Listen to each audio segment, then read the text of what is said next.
quais foram as dificuldades para o Leandro Medeiros chegar nesse momento que ele está hoje? Assim, porque isso eu acho que a vulnerabilidade vai conectar muito a galera que está assistindo a gente, porque eu sempre falo no podcast, né? Gente, repito, o que eu sempre falo? A única coisa que nasce grande é filho de elefante e filho de baleia. Todo mundo nasce pequeno e vai crescendo ao longo do tempo. Dificuldade, pode puxar, assim, tem alguma coisa? Como não, né? Eu acho que talvez a dificuldade mais evidente, assim, na minha história eu poderia, assim, colocar mesmo conciliar as demandas com o tempo que a gente tem hoje. Tá. Eu penso muito em tempo. Eu acho que a gestão do tempo, para mim, é o ponto mais crítico. Eu tatuei o tempo aqui, ó. Foi? Pô, é uma ampulheta. Legal. E aí eu acho que... Gestão do tempo é um gestão desafio? do tempo, eu acho que é o desafio mais importante. Você conseguir estabelecer as prioridades, é você lidar com as urgências, é você lidar com aquilo que é circunstancial.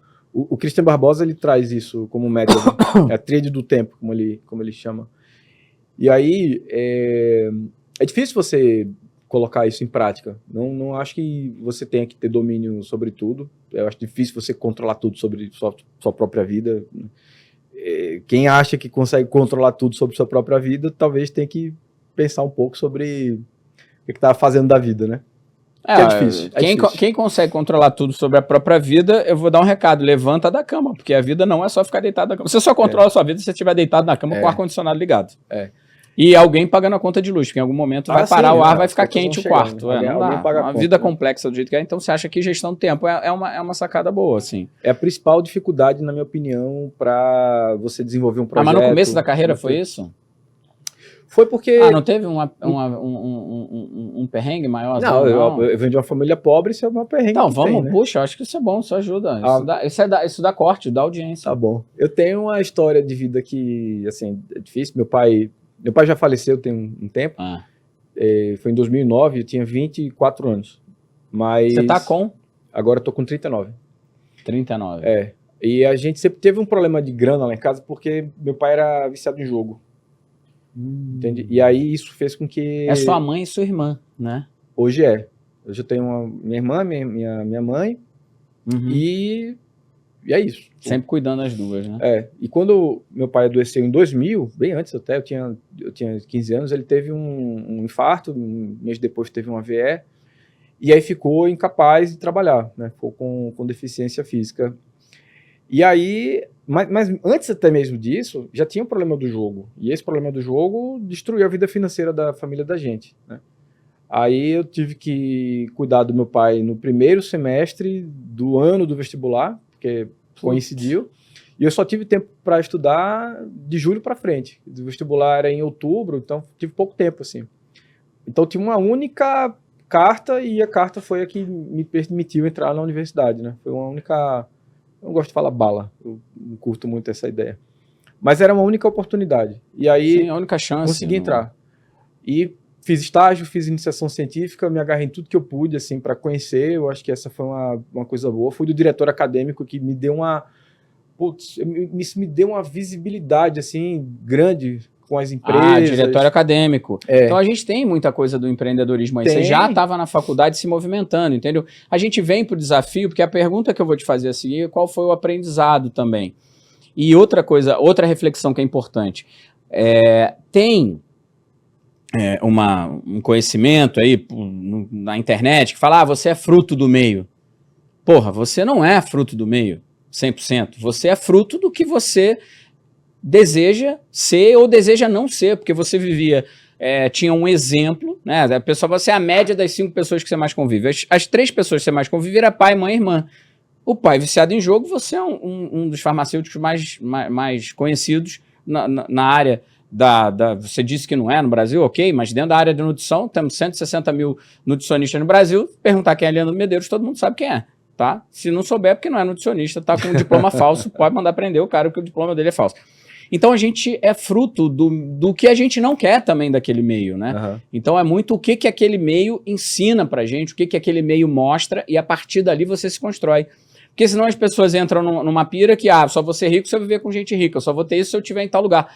Ajuda, você ter exemplos, aí a gente vai saltar para um outro ponto que é falar do network. É bom você estar nos lugares onde as coisas acontecem. Então você tem 2 exemplos aqui na tua fala. Você tinha um exemplo do jogo que você não seguiu, mas aí você foi para dentro do diretório acadêmico e ali você começou a fazer network. Quer dizer, 2 ambientes, um foi favorável para sua não escolha, você não escolheu o jogo, você escolheu outro caminho, e o outro te ajudou na escolha, né?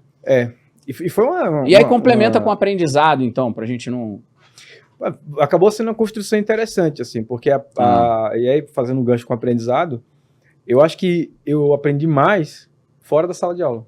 Aprendendo nos estágios, aprendendo com outros profissionais, com iniciação científica, com monitoria. E na monitoria, eu entendi que eu queria ser professor. Eu falei, é isso que eu quero ser. Esse é o jogo, né? Então, para chegar lá, eu preciso de uma trilha. Aí, terminei o estágio, fui contratado e decidi não fazer mestrado logo depois. Por quê? Porque eu tinha que pagar a conta. Eu queria me organizar financeiramente. Então, passei 5 anos para poder fazer o mestrado, que à época era numa área que eu não queria, não gostava, mas era oportunidade. Então, eu fui e aprendi muita coisa e tal. Sou grato a um monte de gente que me ajudou nisso. Mas não era exatamente aquilo, né? Foi um momento difícil. Aí eu fui para o doutorado, logo na sequência. Já tinha começado a minha carreira docente nesse momento.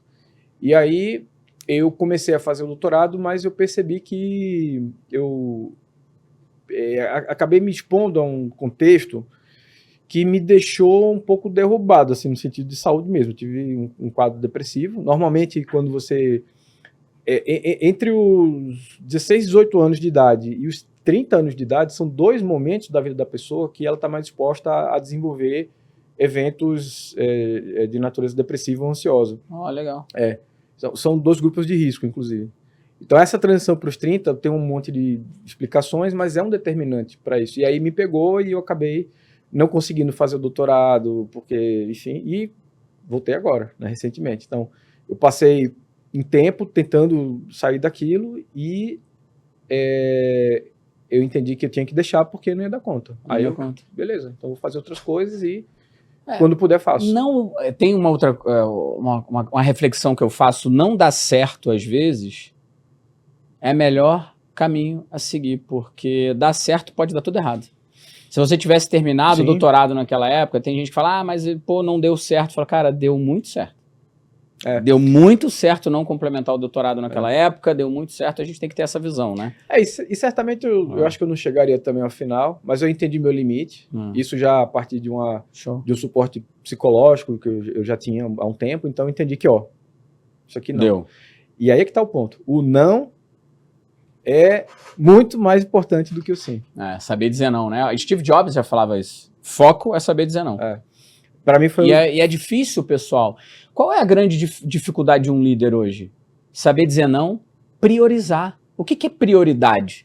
Quando você vê uma empresa totalmente caótica, está faltando prioridade. Você pergunta, você olha para a empresa, o que a gente tem que fazer hoje? Ninguém sabe, são 30 reuniões e ninguém decide nada. Para você poder, a empresa, um líder tem que decidir. Para decidir ele precisa ter a prioridade. O que eu vou decidir primeiro? Não chega para ele. Isso gera um caos muito grande.